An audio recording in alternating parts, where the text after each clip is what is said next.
Bem-vindos à nossa análise. Bom, hoje a gente vai mergulhar num conceito bem central da teoria da Melanie Klein, né? As chamadas posições psíquicas, a esquizoparanoide e a depressiva. A Hannah Segal faz uma introdução assim brilhante a esses conceitos e eles são chave, né, para a gente pensar o desenvolvimento lá no início da mente e como isso ecoa por toda a vida. Exatamente. E acho que o ponto central, sabe, a tensão que a gente percebe lendo o material da Segal e que é o nosso foco aqui, é justamente este. Será que essas posições que ela descreve ali ocorrendo nos primeiros meses, né? Será que a gente deve entender elas mais como fases que passam, tipo marcos do desenvolvimento infantil, que, claro, deixam marcas? Ou será que elas são, na verdade, configurações mais permanentes, mais duradouras de ansiedade, de defesas, de modos de se relacionar que ficam ali ativas e definem como a gente lida com as coisas mesmo depois, na vida adulta? Olha, eu vou defender essa segunda visão. Quer dizer, a de que as posições são sim configurações que persistem e que operam continuamente. Meu argumento é que elas funcionam como matrizes básicas, sabe? Que estruturam a nossa experiência psíquica de forma contínua. Não são só ah, resquícios da infância.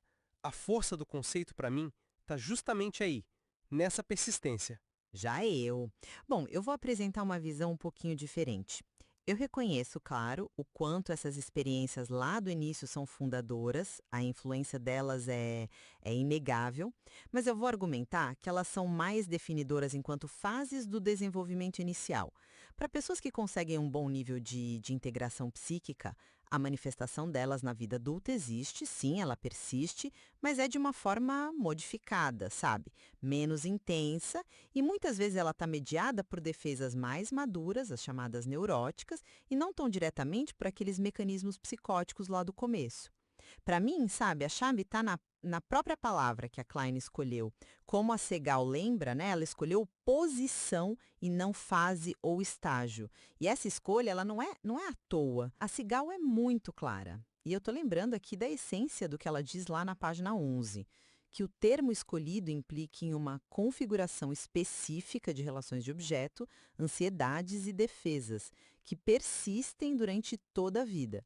Essa configuração específica, o jeito particular como o sujeito lida com a ansiedade, seja ela persecutória ou depressiva, como ele se relaciona com os objetos internos, né, se são idealizados, persecutórios, ou se já são totais, ambivalentes, e o tipo de defesa que ele usa, cisão, projeção, negação ou reparação, enfim, é isso que define a posição.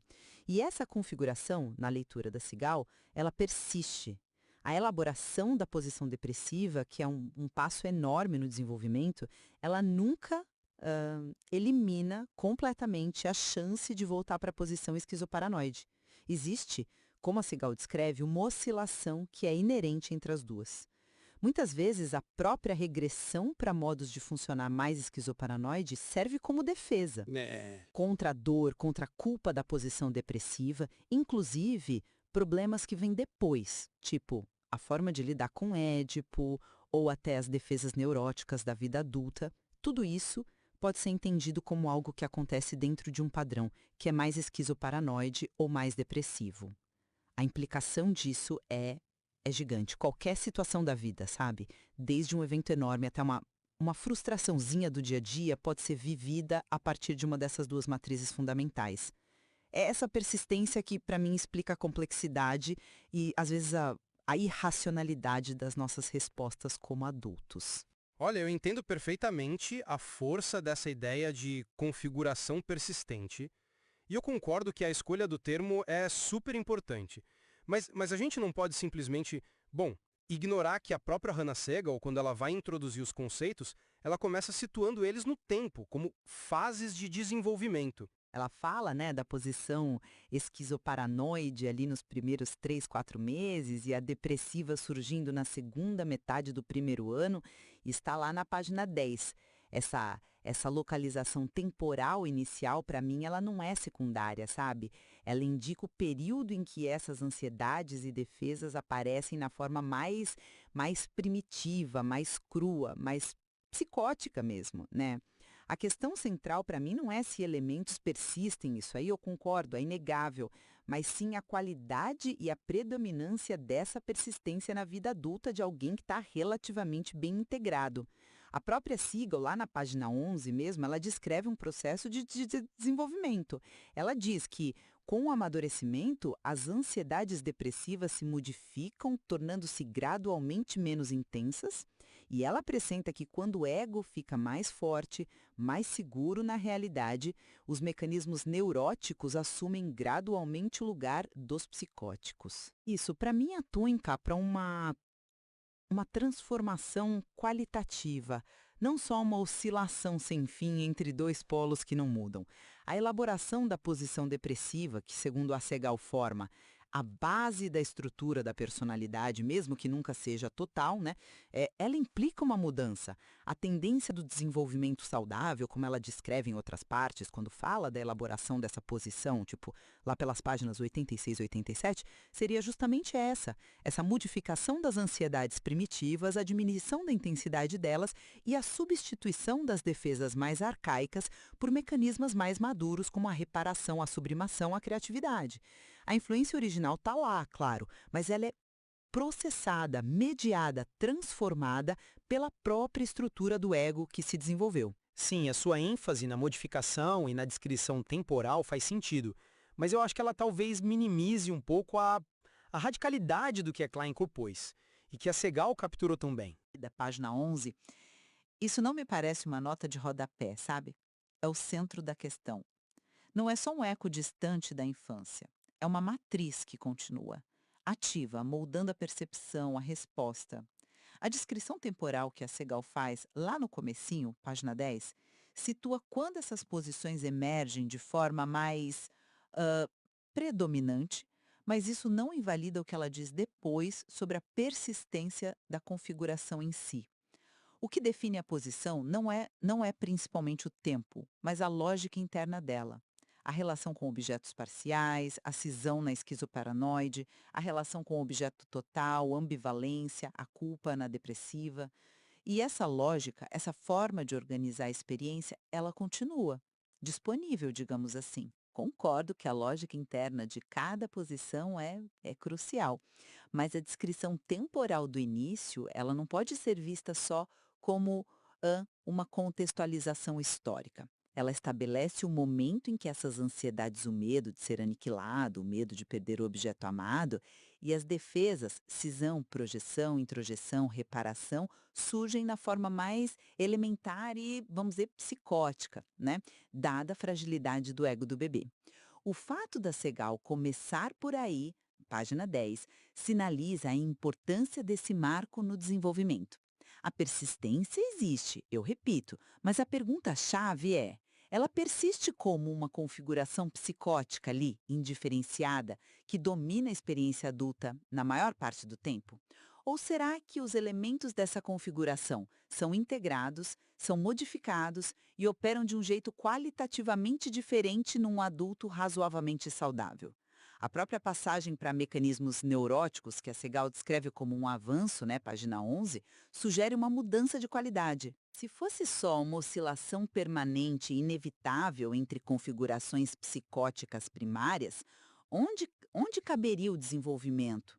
A integração do ego, a capacidade de lidar com a realidade de forma mais adaptativa, que é a própria teoria kleiniana, diz que é uma conquista da posição depressiva. Mas veja bem, a oscilação não nega o desenvolvimento. Ela descreve a dinâmica psíquica como ela é, fluida, complexa. A Segal afirma com todas as letras que o indivíduo pode estar sempre oscilando entre as duas posições. Página 11. Isso me parece bem direto. E tem mais, ela vai além, ela conecta a própria neurose, que você corretamente apontou como um desenvolvimento, a essa dinâmica fundamental. A Segal sugere que a neurose pode ser vista como uma defesa contra as ansiedades paranoides e depressivas subjacentes. Quer dizer, mesmo o funcionamento neurótico, que parece mais integrado, mais distante dos modos psicóticos, estaria lá na raiz, ancorado e respondendo a essas ansiedades primárias. A neurose não seria uma superação total, mas uma forma mais complexa, talvez mais aceitável socialmente, de lidar com os mesmos terrores e conflitos fundamentais. O exemplo que a Segal traz do advogado não psicótico, né, que está lá nas páginas 42 a 46, com aquele sonho dos fumantes, ele ilustra isso de um jeito muito vivo.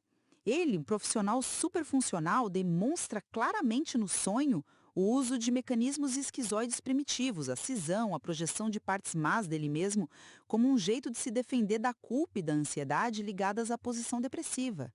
Isso não mostra justamente a oscilação e a presença ativa desses mecanismos na vida adulta, mesmo fora de um quadro psicótico?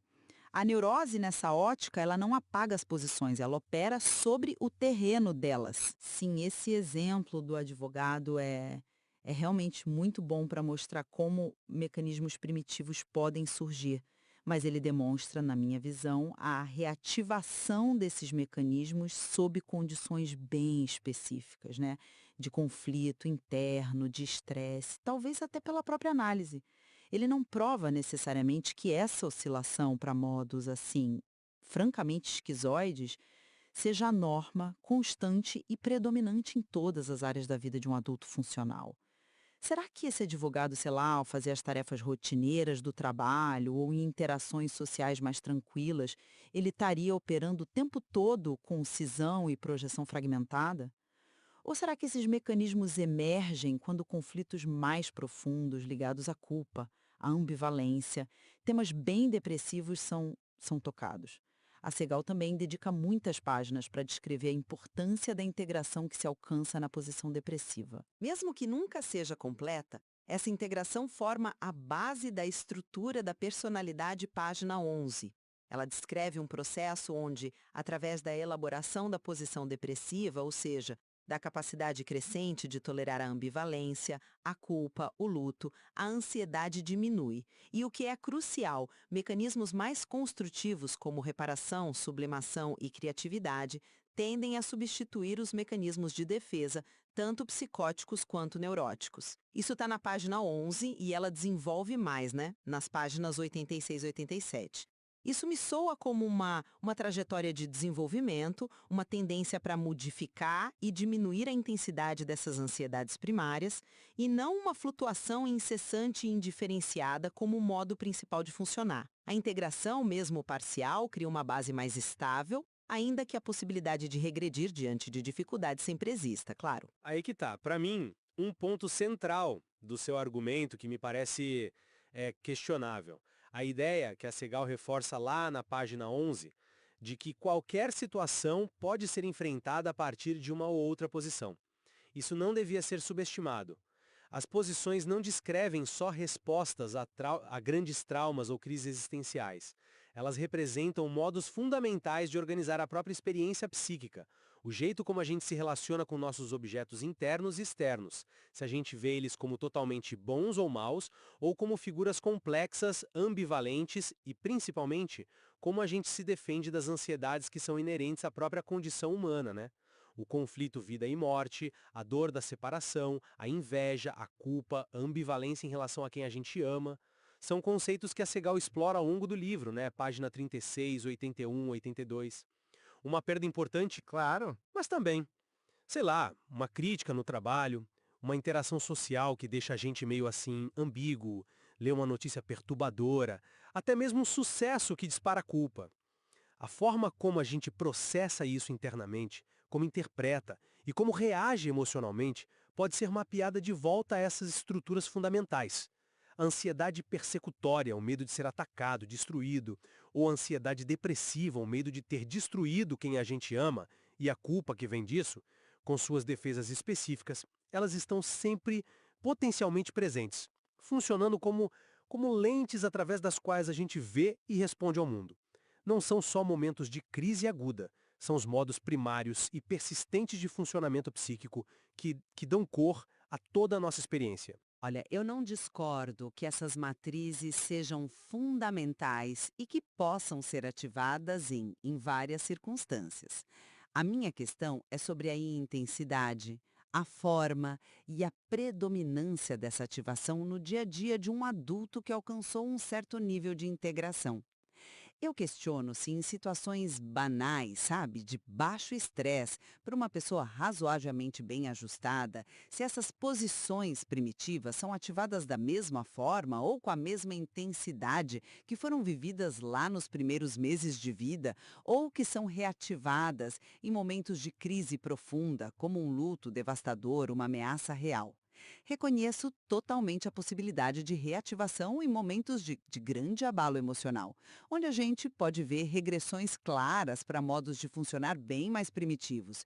Mas sugerir que a linha de base da resposta de um adulto integrado opera sempre e diretamente a partir dessas configurações no estado mais psicótico delas, isso me parece um exagero na interpretação. O próprio desenvolvimento, o acúmulo de experiências boas, a integração do ego, como a Segal descreve, por exemplo, lá nas páginas 48 e 49, falando da confiança no objeto bom, levam a uma capacidade maior de tolerar frustração, ansiedade, sem precisar recorrer imediatamente a defesas maciças, violentas, como a cisão radical ou a projeção total.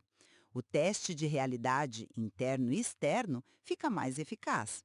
As defesas neuróticas, né, como repressão, intelectualização, formação reativa, embora também tragam limitações e sofrimento, elas são qualitativamente diferentes das defesas psicóticas. Elas pressupõem um ego mais coeso, uma diferenciação mais clara entre self e objeto, eu e mundo.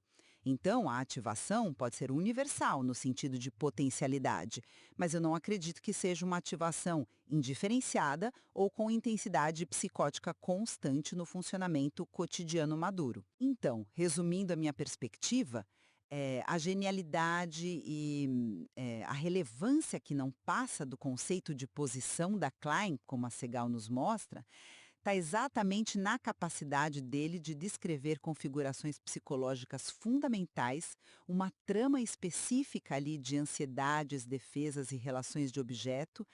Essas configurações elas surgem e se definem lá na infância mais inicial, mas não são só fósseis psíquicos. Elas continuam como matrizes ativas, dinâmicas, que estruturam o jeito como a gente vive o mundo e a nós mesmos, por toda a vida. Elas explicam não só os fenômenos psicóticos mais extremos, mas também a textura complexa das respostas adultas, incluindo as neuroses e o jeito como a gente filtra e reage às situações mais banais do dia a dia. A oscilação entre essas posições ou a predominância de uma sobre a outra em certos momentos ou em certas personalidades é uma dinâmica psíquica contínua e central. E, para sumarizar o meu ponto, embora as posições esquizoparanoide e depressiva sejam, sem dúvida nenhuma, as fundações sobre as quais a vida psíquica se constrói e a influência delas persista de forma inegável, o próprio processo de desenvolvimento psíquico saudável, como descrito na tradição kleiniana e pela Segal, implica uma integração e, crucialmente, uma modificação significativa dessas configurações originais. Em adultos que conseguiram uma boa elaboração da posição depressiva, as ansiedades primitivas tendem a diminuir em intensidade, em frequência e mecanismos mais maduros, incluindo os neuróticos, sim, mas também os mais criativos e adaptativos, como a reparação e a sublimação, se tornam predominantes na maior parte do tempo. Isso não apaga o passado, mas torna a vivência adulta qualitativamente diferente, mais estável, menos sujeita à desorganização psicótica, mesmo que ecos das posições primitivas possam, e frequentemente o fazem, ser reativados em momentos específicos de maior vulnerabilidade, estresse ou conflito. Uhum. Parece que a gente concorda sobre a origem infantil dessas estruturas e a influência delas, que é indelével ao longo da vida. A nossa divergência principal fica, então, na ênfase, né? Se essa influência se manifesta como uma persistência ativa e muitas vezes direta das configurações originais, levando a uma oscilação constante como modo primário de funcionar, ou se o desenvolvimento normal leva a uma modificação qualitativa que predomina, onde essas configurações operam de forma mais mediada, menos intensa e menos central na vida adulta bem integrada. Da Klein nos oferece, assim, inegavelmente uma lente extraordinariamente rica para examinar justamente essa tensão entre permanência e mudança na vida psíquica e investigar como essas dinâmicas complexas se desenrolam em diferentes contextos, fases da vida, níveis de integração, patologias, continua sendo um campo vasto e fascinante para reflexão clínica e teórica. E o material da Segal é um convite constante a essa exploração mais aprofundada, né?